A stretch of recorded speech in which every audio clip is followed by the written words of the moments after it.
എല്ലാവരും സുഖമായിട്ടൊക്കെ ഇരിക്കുന്നല്ലോ അല്ലേ? ഞാൻ നിങ്ങളെ ഒരു മനോഹരമായ ദൃശ്യം കാണിക്കുവാൻ വേണ്ടിയിട്ടാണ് ഈ വീഡിയോ ചെയ്യുന്നത് കേട്ടോ. നിങ്ങൾ ഈ വീഡിയോയിലോട്ട് നോക്കി, നോക്കത്താ ദൂരത്ത് പച്ചയായ പുൽപ്പുറം പോലെ പച്ച പരവതാനി വിരിച്ച് കിടക്കുന്നത് പോലെയുള്ള നല്ല വിശാലമായ ഒരു നല്ല കടൽപ്പുറമാണ് ഇത് കേട്ടോ. ഇതേത് കടപ്പുറമാണെന്ന് ചോദിച്ചാൽ പുത്തൻ കടപ്പുറം എന്ന് പറയും. ചാവക്കാട് നിന്ന് ഒരു 4 കിലോമീറ്റർ വടക്കടിയൂർ റോട്ട് വരുമ്പം പുത്തൻ കടപ്പുറമാണ്. പുത്തൻ കടപ്പുറത്ത് ഇങ്ങനെ വിശാലമായ നല്ല പുൽമേടുകളുണ്ട്. ഇവിടെ ഒരുപാട് പോത്തിനെ വളർത്തുന്ന, ആടുകളെയൊക്കെ വളർത്തുന്നുണ്ട്. ഇത് കാണാൻ ഭയങ്കര ഭംഗിയാണ് കേട്ടോ. നല്ല ഏരിയ കാണാൻ ഭയങ്കര ഭംഗിയെന്ന് പറഞ്ഞാൽ എത്ര മനോഹാരിത വന്നു നോക്കി. നമുക്ക് എത്ര നോക്കിക്കണ്ട് ആസ്വദിച്ചാലും തീരാത്തതുപോലെയാണ് ഇവിടുത്തെ ഭംഗിയെന്ന് പറയാൻ. ഇപ്പോഴൊക്കെ ഇവിടെ ആളില്ല, ഉച്ച സമയമായതുകൊണ്ട്. വൈകുന്നപാടൊക്കെ ഒരുപാട് ആളുകൾ വന്ന് ഇഷ്ടംപോലെ വീഡിയോ എടുക്കുകയും സന്തോഷത്തിനും സമാധാനത്തിനുമൊക്കെ വന്ന് കാറ്റുകൊള്ളാനൊക്കെ വരുന്നവരുണ്ട്. അപ്പോൾ ഇവിടെ നല്ല ആൾക്കാരൊക്കെ ഉണ്ട്. ഇപ്പോൾ എന്ന് പറയുമ്പോൾ ഇവിടെ ആളില്ലാത്ത സമയമാണ്. ഞാനിപ്പോഴൊക്കെ ഇവിടുന്ന് വരുന്ന പറയും നല്ല സ്വസ്ഥമായ രീതിയിൽ ഇവിടെ നടക്കാൻ പറ്റും. നന്നായിട്ട് കിലോമീറ്റർ നമുക്ക് നടക്കാൻ പറ്റും. മറ്റ് അസ്വസ്ഥതകളൊന്നും ഇല്ലാത്തൊരു കടപ്പുറമാണ്. ഇതൊക്കെ പറയുമ്പോഴേ നമ്മൾ 23-ാം സങ്കീർത്തനം വായിക്കുമ്പം യഹോവ എൻ്റെ ഇടയനാകുന്നു, എനിക്ക് മുട്ടുണ്ടാകുകയില്ല എന്നവിടെ കാണാൻ കഴിയും. അടുത്ത വാക്യം, രണ്ടാമത്തെ ഭാഗം, പച്ചയായ പുൽപ്പുറങ്ങളിൽ അവൻ എന്നെ കിടത്തുന്നു എന്ന് കാണാൻ കഴിയും. ഒന്ന് നോക്കിയാൽ ഈ ദൈവം തൻ്റെ ആടുകളെ പച്ചയായ പുൽപ്പുറങ്ങളിൽ കിടത്തുന്നവനാണ്.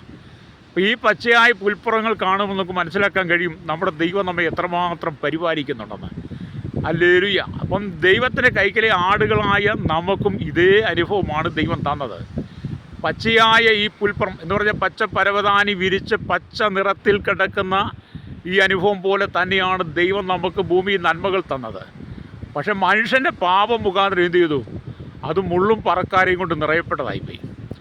മനുഷ്യനാണ് ആ പരവതാനി വിരിച്ച അനുഭവത്തെ മാറ്റിയിട്ട് മുള്ളും പറക്കാരെയും നിറഞ്ഞ അനുഭവം. പക്ഷെ ഇങ്ങനെയുള്ള പുൽമേടുകൾ കാണുമ്പോൾ ദൈവത്തെ നമ്മൾ സ്തുതിക്കാൻ കഴിയണം. ദൈവം നമ്മോട് കാണിക്കുന്ന കരുണ എത്രയാണ്.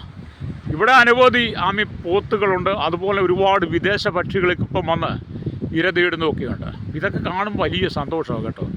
ഞാനിതൊക്കെ കാണുക, കേൾക്കുന്ന പറയും, എനിക്കിങ്ങനെയുള്ള സ്ഥലമൊക്കെ ഭയങ്കര ഇഷ്ടമാണ്. ഒന്ന് പറഞ്ഞെങ്കിൽ നമ്മുടെ മനസ്സിൻ്റെ ഭാരങ്ങളും പ്രയാസങ്ങളും ഒക്കെ മാറി നമുക്ക് അല്പസമയം ഒന്ന് സന്തോഷിക്കാൻ പറ്റുന്ന ഇടമാണ് ഇതൊക്കെ. നിങ്ങളൊക്കെ ടൂറിന് വരുമ്പോഴൊക്കെ ഈ സ്ഥലം കൂടെ വന്ന് കാണണം കേട്ടോ. ദൈവം മനോഹരമായി നമുക്ക് തന്നിരിക്കുന്ന ഒരു ഭൂപ്രകൃതിയുടെ നല്ല അനുഭവമുള്ള നല്ല സ്ഥലമാണ്. അപ്പം ദൈവത്തിൻ്റെ സൃഷ്ടികൾക്കാണ് നമ്മൾ മഹത്വം കൊടുക്കേണ്ടത്. ഇതൊക്കെ കാണുവാനും കേൾക്കുവാനും ഇതൊക്കെ ആസ്വദിക്കുവാനും ഒക്കെ ദൈവം നമുക്ക് അവസരം തന്നല്ലോ എന്ന് ഓർത്ത് ഞാൻ പലപ്പോഴും ദൈവത്തിന് നന്ദി പറയാറുണ്ട് കേട്ടോ. നമുക്കൊക്കെ പ്രശ്നങ്ങളുണ്ട്, പക്ഷേ നമ്മൾ ദൈവത്തിൻ്റെ പ്രവൃത്തി കാണുമ്പോഴേ അതൊക്കെ അങ്ങ് മറന്നു പോകും.